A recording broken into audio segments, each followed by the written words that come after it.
Hello. In this recording, I'm going to create a class. Um, I've got a different version of this file where I type it out and I talk through every bit step by step. Um, but there are some typos in there. So I thought I'd do two versions of this recording. The second version of the recording I'm about to show you now is something where I'm just going to be copying and pasting the major sections as we flesh out our class. And I'll still explain what the chunks are doing, but this will be a little bit faster, fewer typos. All right, so I'm going to create myself a new project, and I'm going to call this Car Class 2, because this is the second time I've recorded this video. I'm going to say create. Whoops, and my IDE is jumping all over the place, a little odd. So let's get this into the recording window and resize just a little bit. All right, that should be good. And so we see that, as usual, IntelliJ has started off a public static void main for me. And let's get that formatted up a little bit. And I'm going to put out a little message here just reminding us what we're working on.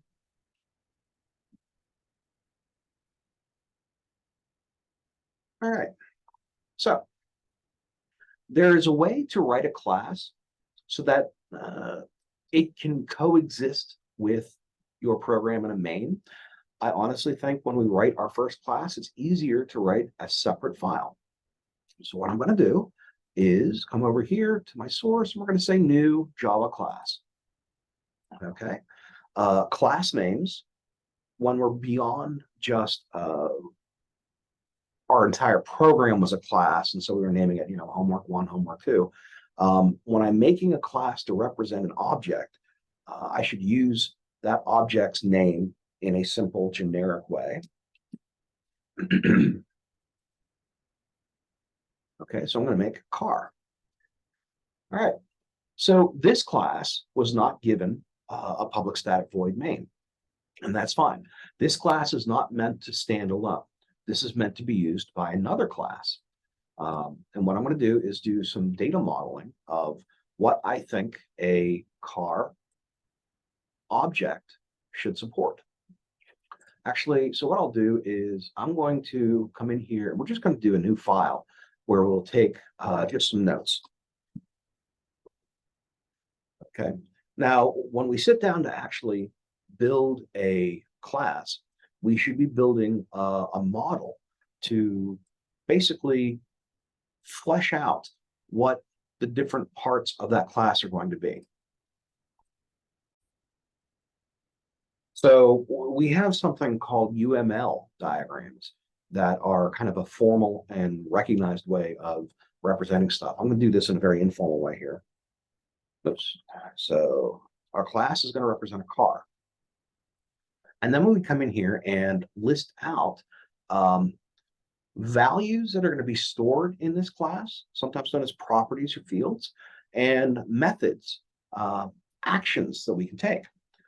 If you do the reading on these chapters about classes, you'll see that the idea behind a class is to group together a series of values and the methods that need to work on them. And a very large benefit that we're going to experience today is simply the idea that I might have 5 to 10 properties or fields, individual values that I need to keep track of for every car. And then I might be trying to write a game where I have 10 cars. So we would be talking about 50 to 100 variables, which would be very difficult to keep track of. Instead, what we're going to do is we're going to build a class to represent our car, and then we're going to just have one object variable per car. And all of the values that describe each car are kind of contained in the class, separated from each other, easier to manage, and much easier for our IDE, our integrated development environment, IntelliJ in this case, to show someone who's implementing your class what properties and methods they can call. All right, so we're going to keep this very simple. I think I'm going to have a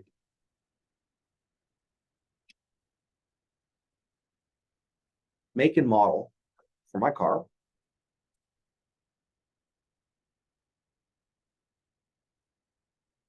and I'm going to have a tank size variable. I'm doing this so that I can have a method that makes sense as far as, well, what method would I want?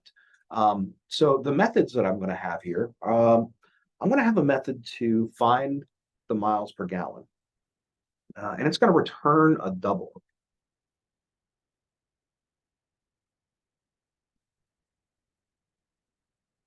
I should make a note here. And then I'm going to have a different method that's going to return just the make and the model name concatenated together, just to demonstrate a basic method for a class. Okay. And sitting here and thinking about my methods, I might say, all right, well, what we're going to do is we're going to need the range that my car can go. How far can I drive on full tank? And then I'm going to need the size of the tank. How many gallons did I burn in driving my range? All right. Now, technically, this is not complete, but we're going to come back to this and update it. Knowing what you will know by the end of the video, you might go ahead and there's a couple of other special methods that we need to write here. All right, so first of all, let's go back to the car class, and we need to describe the variables that our car class is going to have. Basically, this will define the properties or fields that copies, known as instances, of my car class can store. Okay, so in this version of the video, I've got it typed up already, and I'm just copying and pasting, so you don't have to watch as many of my typos. All right. So I'm going to say private string make, private string model. Now, what private means is, and you've probably seen this elsewhere in some of the sample code or in your text, private means only other code within this class is allowed to access make or model. Okay? This is known as encapsulation. If I'm working with other programmers, the possibility of them using the same variable name as I have in their code might lead to mistakes, errors, accidentally updating one of these values to something that it shouldn't be. By encapsulating these variables, we protect them from other code, and we make our code much nicer. Now, normally, I would do all of my variables private, but I want to show you a distinction with private versus public. A public variable is going to be accessible from outside of the class, meaning in this case, main is going to be able to see and manipulate tag size. And I'll show you a benefit, but then talk about a downside in just a little bit. Now, already, just with these couple lines of code, if I go to main, we can start instantiating. Okay, that means create an instance of, create a variable based upon my class. And so I'm going to do this. My car equals new car, paren. All right. So just like we do with, what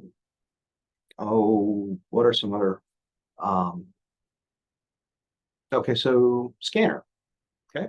You put the class name, your variable name, and then new class name. Okay, so right now, if I type out the variable name, I'll be able to see any public variables show up right there. And already that would be a wonderful way to start organizing the 3 different values that we have per copy or per instance of our car. I have made make and model private, so you don't see them in this list. So right now, the only thing we could do if we wanted to is we could set the tank size of this car to something. Okay, so, well, that's a problem. How do we work with the make and model? Okay, let's come back to our car.java. Basically, in a way similar to variable scope when it came to methods. That same idea applies to classes on a bit of a higher level. So what we're going to need to do is create special methods that will allow us to provide values for make and model. We have special method types called accessors and mutators, also known as getters and setters. So here's the way this is going to work. And this will look like magic because I've already got it typed up. I'm just going to copy and paste the first one in.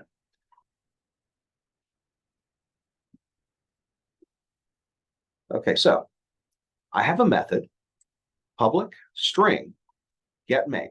So this is a getter for the private locked away make variable. Okay, it's going to return a string.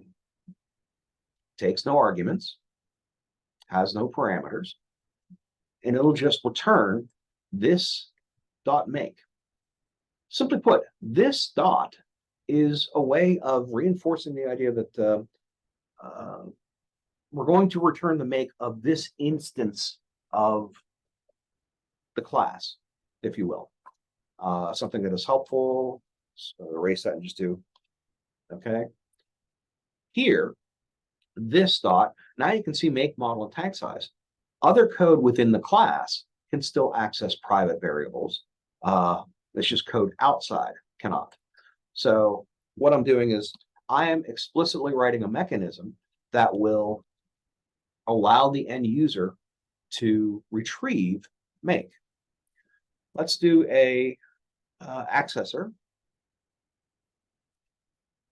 for model as well.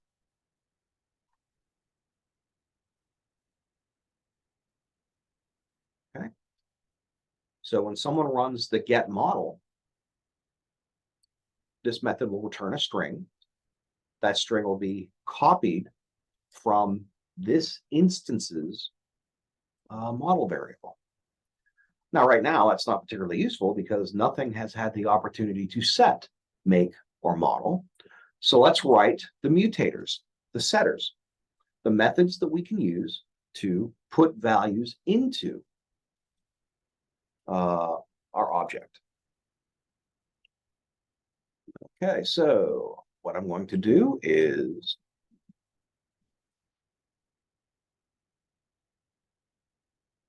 public void set make. Okay, the void, the user is going to, or I should say the programmer of the program who is using my car class, which in this case is me, they will have to call a set make method. They're going to supply an argument, and that argument is going to go into the M parameter here. And then all I do is I copy the value that was passed in and being stored in the M parameter variable into the internal and protected make variable. Okay, so that's how I get the value in. And this method doesn't send anything back out, and that's why it's public void. Okay, I'm going to repeat that idea for the model as well. Again, when someone calls that, they're going to pass in a value as an argument. It's going to go into the string parameter variable M. It's perfectly fine to use the same variable here and here because M is local to each of these individual methods. This method can't see this method's M. Okay, so in order for that to function, make sense, we have to update our main to be aware of it. Okay, and I've intentionally done this in two different ways. Now I see my set make and set model, and I'm going to use my first car here.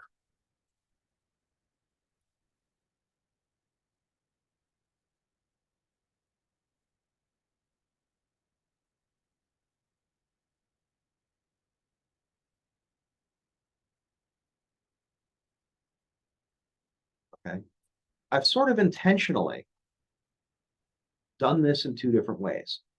Remember, tank size was a public variable, and so I could access the my car instance variable's tank size property is what we call it from outside the class.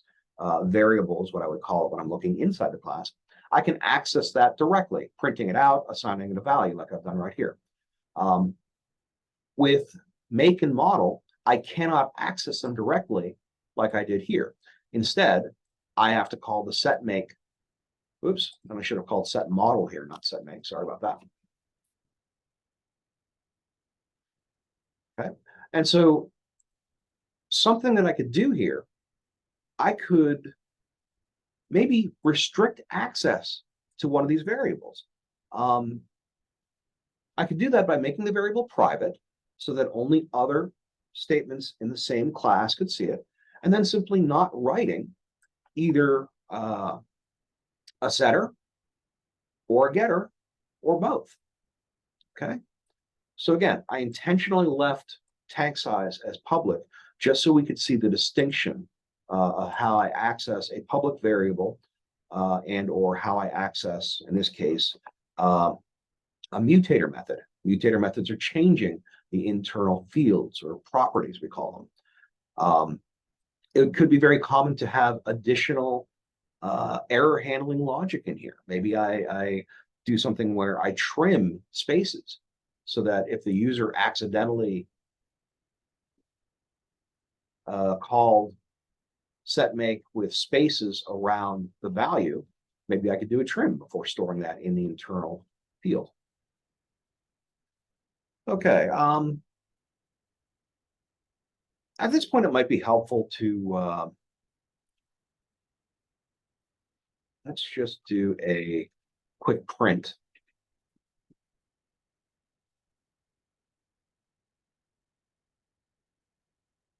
Oh dear.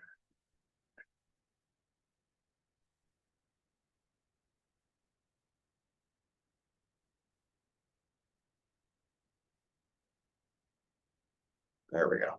Sometimes the IDE gets it in its head that you've made a mistake and kind of psychs me out. All right, I want to print line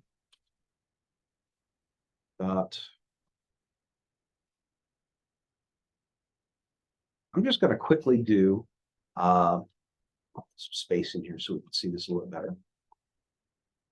I'm going to use the accessor get model just to read that value back out of the class to demonstrate putting it in, putting it out. So let's go ahead and run my main.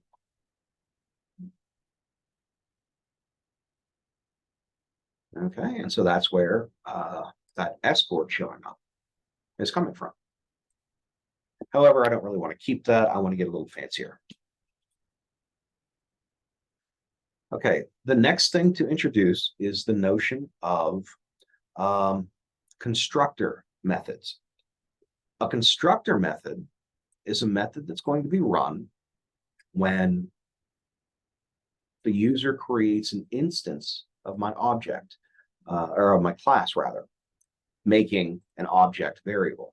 Okay, a process also known as instantiation.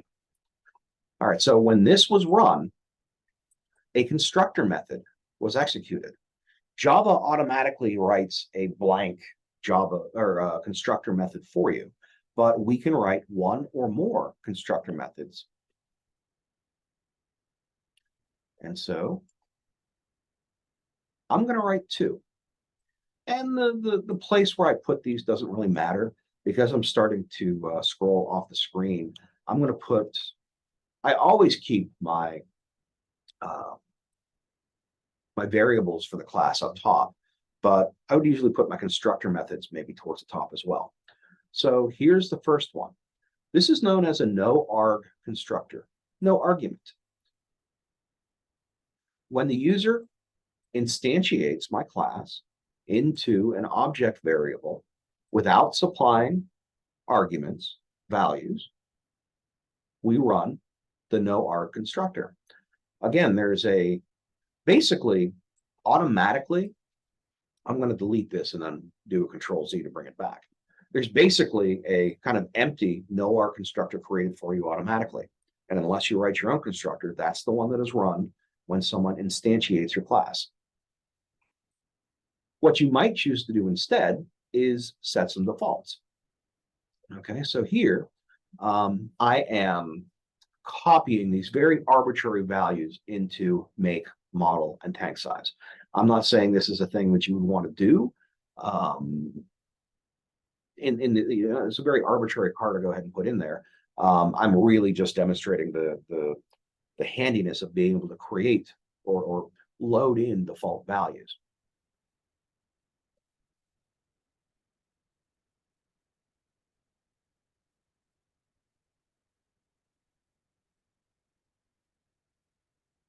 Now I'm going to create a second constructor.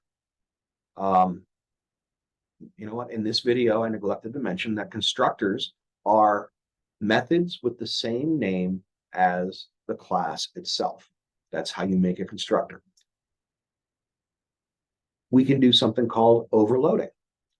Overloading is when I have multiple methods in a program with the same name. And that program could be a standalone class. It could be, just like our main programs that we've been writing so far.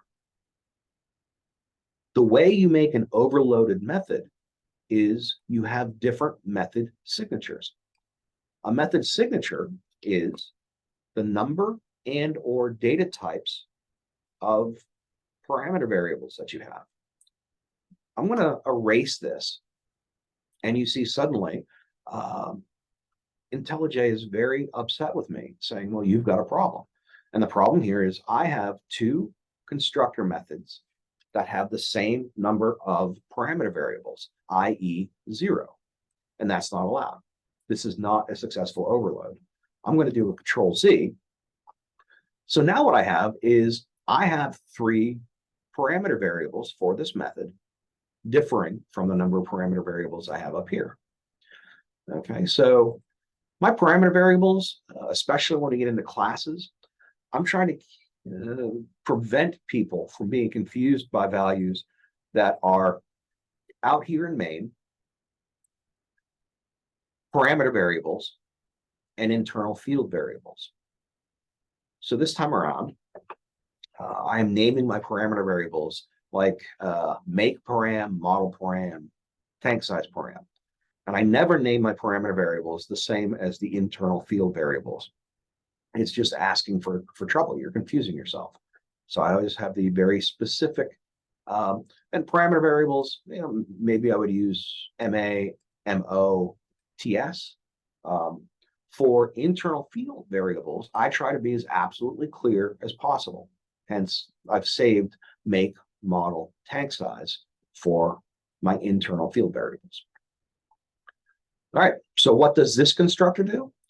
Well, this constructor will expect to be supplied with 3 arguments when I instantiate, and it's going to copy the values that got passed into the parameters into the internal field variables.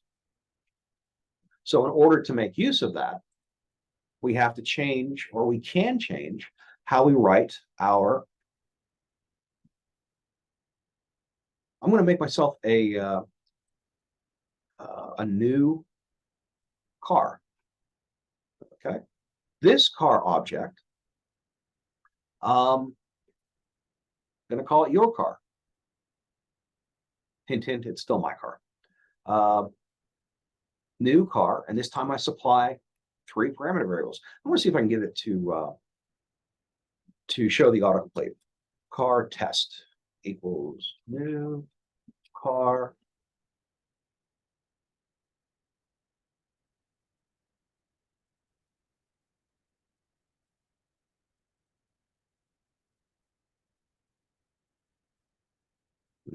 Hoping the IDE would pop open something here and say, oh, I see that you're writing it in this style. Here are the parameters we're expecting you to supply. And it's not doing it right now. And that's okay. I don't want to waste time on that. I think I did a separate video where I typed it out line by line, a little bit more slowly, and I was able to get the IDE to pop up that little tooltip at that point. Oh well, we'll be fine. Okay, let's do this. Let's repurpose this line here.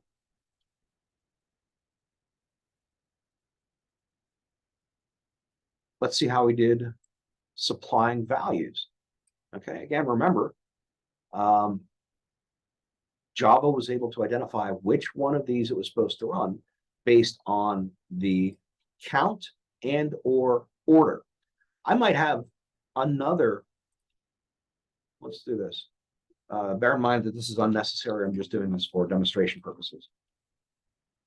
So this is an error because these two constructor methods have the same method signature. But I just want to demonstrate. Now I have a successful overload because even though they have the same number of parameters, the order of the data types varies. So string, string, double, string, double, string. Now, if I could call, if I said,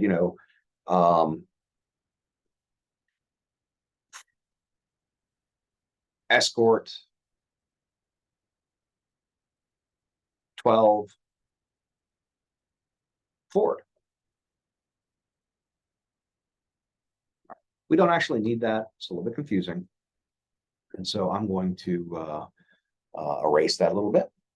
And instead, what I'm going to do is go back, just take a look at what we've got happening here. We've instantiated a second car, and let's see if we can retrieve the value out. So let's run main, and I'm hoping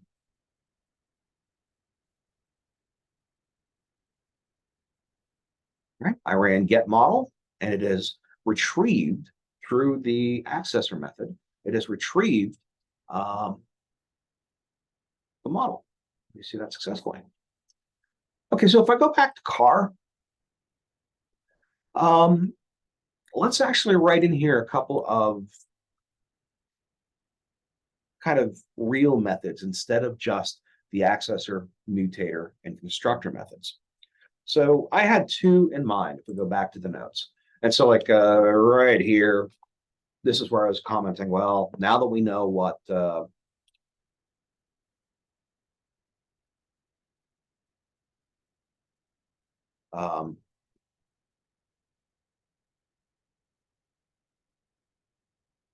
that we know what accessor and mutator methods are, we really should have planned to write those from the ground up.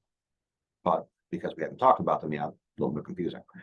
All right, so once again, let's look at our sort of utilitarian methods that we had proposed when working with this.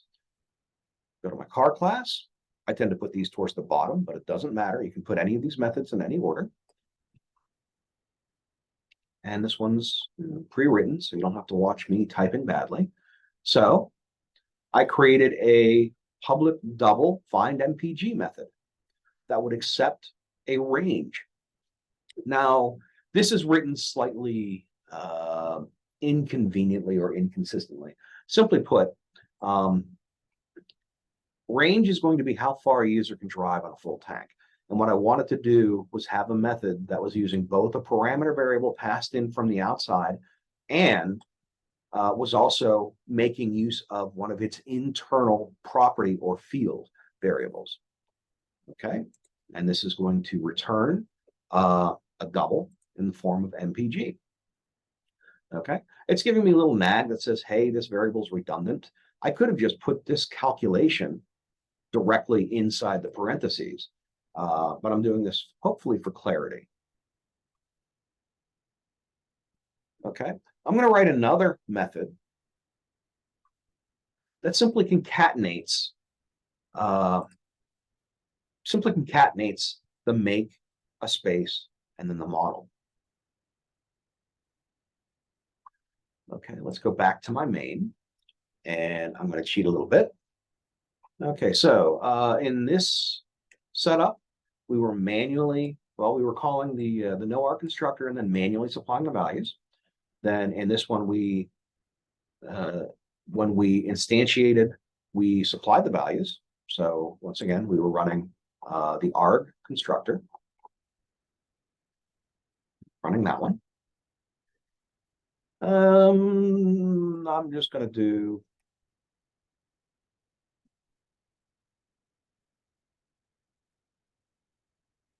let's put a couple of method calls. Let's call the summarize method on my car. Let's do the find MPG method on my car, saying, all right, well, today I drove 200 miles on a full tank of gas, and see if it can figure out, all right, what's your MPG? That's going to return a value that I will store and then print. And again, that's kind of inefficient. I'm doing that for clarity. I mean, I could really just copy that text right there and put it right there. But let's go ahead and run main and see what happens.